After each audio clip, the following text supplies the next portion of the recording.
मोदी का विरोध क्यों?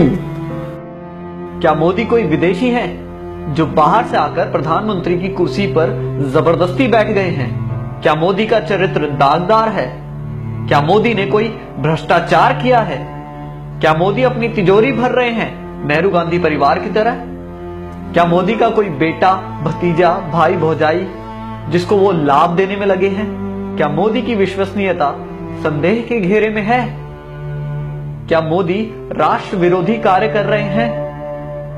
क्या मोदी कामचोर हैं? स्वयं से यह सवाल करने पर हर बार आपका मन जवाब देगा नहीं। तो फिर मोदी से एलर्जी क्यों? अल्पज्ञानी आरोप लगाते हैं कि राम मंदिर नहीं बनवाया, धारा 370 नहीं हटाई, पीडीपी से गठबंधन कर लिया, 15 लाख नहीं दिए, अच्छे दिन नहीं आए।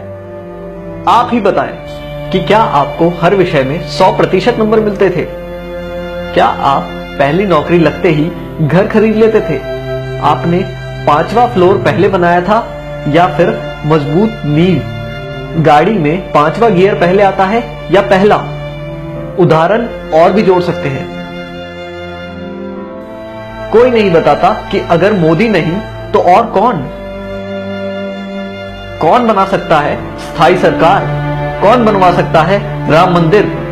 कौन हटवा सकता है धारा 370? कौन करवा सकता है किसानों की सुरक्षा? कौन कर सकता है भारत की रक्षा?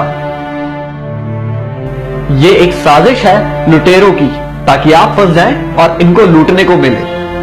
मई 2014 से आज तक सारे चोर चुहार, देशद्रोही, आतंकी टाइप के लोग पगलाए हुए हैं। जरा सोचिए, अगर आपने आज मोदी का साथ नहीं दिया तो जैसे वाजपेयी सरकार के जाने के बाद सोनिया की गुलामी 10 साल करनी पड़ी थी, अब की बार शायद 100 साल से भी ज्यादा करनी पड़ेगी। खून के आंसू रोना पड़ेगा।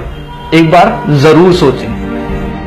हमने अपने देश की बागडोर मोदी जी जैसे एक ऐसे मजबूत और ताकतवर व्यक्ति के हाथ में दी है जो देश के 125 करोड़ हिंदुस्तानियों के भविष्य के बारे में 24 घंटे सोचते हैं और उनके भविष्य को संवारने के लिए निरंतर कार्य कर रहे हैं। मीडिया और लोगों का विरोध सुनकर भी वे देश के भविष्य के लिए कार्य करते चले जा रहे हैं। वो अपने लिए नहीं, हमारे भारत के स्वर्णिम भविष्य के लिए जी रहे हैं। गर्व करें कि आप मोदी समर्थक हैं, कोई इटली की टीम के गुलाम नहीं या चीन का साथ देने वाले वामपंथी नहीं, ना ही अन्ना हजारे के साथ भारत माता की जय बोलकर सीएम बनने वाले और आज भारत माता की जय नहीं बोलने को जायज ठहराने वाले किसी के चेले नहीं। आप ही बताइए, जब देश का बंटवारा हुआ तब सरकार किसकी थी? जब पाक अधिकृत कश्मीर बना तब सरकार किसकी थी? जब मुंबई पर हमला हुआ तब सरकार किसकी थी? जब चाइना ने जमीन हड़पी तब सरकार किसकी थी? जब वीर सैनिकों के सर काट के पाकिस्तानी ले गए तब सरकार किसकी थी? बोफोर्स का घोटाला हुआ तब सरकार किसकी थी? सैनिकों की वर्दी पर पैसा खा गए, वो सरकार किसकी थी? सरदारों का कत्लेआम किया, वो सरकार किसकी थी? शिमला का समझौता कर देश की बेशकीमती जमीन पाकिस्तान को दे दी गई, तब सरकार किसकी थी? आसाम में हिंदुओं का खून बहा, तब सरकार किसकी थी? कश्मीरी पंडितों को मारा गया, तब सरकार किसकी थी? कॉमनवेल्थ घोटाला, कोल घोटाला, 2G घोटाला हुआ, तब सरकार किसकी थी? दूरदर्शन के मोनो से सत्यम शिवम सुंदरम हटाने वाली सरकार किसकी थी? भारतीय मुद्रा से सत्यमेव जयते हटाने वाली सरकार किसकी थी? वंदे मातरम का अपमान किया, वो सरकार किसकी थी? क्या आप जानते हैं इंदिरा गांधी के रास्ते में आने वाले लाल बहादुर शास्त्री की ताशकंद में रहस्यमय हालत में मौत हो गई। नेहरू के लिए खतरा बन रहे श्यामा प्रसाद मुखर्जी और दीनदयाल उपाध्याय की हत्या कर दी गई और पुलिस ने आज तक इस साजिश से पर्दा नहीं उठाया। राजीव गांधी के लिए चुनौती बन रहे वीर बहादुर सिंह की पेरिस में मौत हो गई, जबकि उनको हृदय की कोई समस्या ही नहीं थी। सोनिया गांधी के खिलाफ कांग्रेस अध्यक्ष का चुनाव लड़ने की 2 लोगों ने हिम्मत की, राजेश पायलट और जितेंद्र प्रसाद। राजेश पायलट की कार को एक रहस्यमय तरीके से ट्रक मारकर गायब हो गया और जितेंद्र प्रसाद बरेली के एक सर्किट हाउस में मर गए। इनसे पहले सोनिया को चुनौती देने वाले सीताराम केसरी को पार्टी से भगा दिया गया। राहुल गांधी के लिए खतरा साबित हो रहे माधवराव सिंधिया एक प्लेन एक्सीडेंट में मारे गए, जबकि उनका प्लेन ब्रांड न्यू था, उसमें कोई समस्या नहीं थी और किसी भी मौसम में उड़ने का सिस्टम लगा था।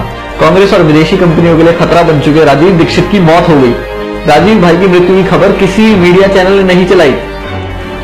मित्रों, जो भी इस परिवार के अत्याचारों के खिलाफ आवाज उठाता है, उसकी रहस्यमय हालत में मौत हो जाती है। शशि थरूर की पत्नी इस बात का एक उदाहरण है। संविधान की धारा 30A के तहत विद्यालयों में गीता रामायण पढ़ाना क्यों प्रतिबंधित है और मदरसों में कुरान और ईसाइयों को बाइबल पढ़ाने की छूट है? हिंदू मंदिरों और तीर्थ स्थानों के चढ़ावे पर 70% सरकार का हक, मस्जिदों और मजारों पर चढ़ावे का पूरा हक उन्हीं का, साथ ही सरकारी अनुदान। बाबा अमरनाथ और कैलाश पर्वत की यात्रा पर सरकार को टैक्स, लेकिन हज यात्रा पर सब्सिडी। इच्छा है तो इस मैसेज को आगे बढ़ाएं, वरना स्वयं को भारतीय कैसे कहेंगे। जय हिंद।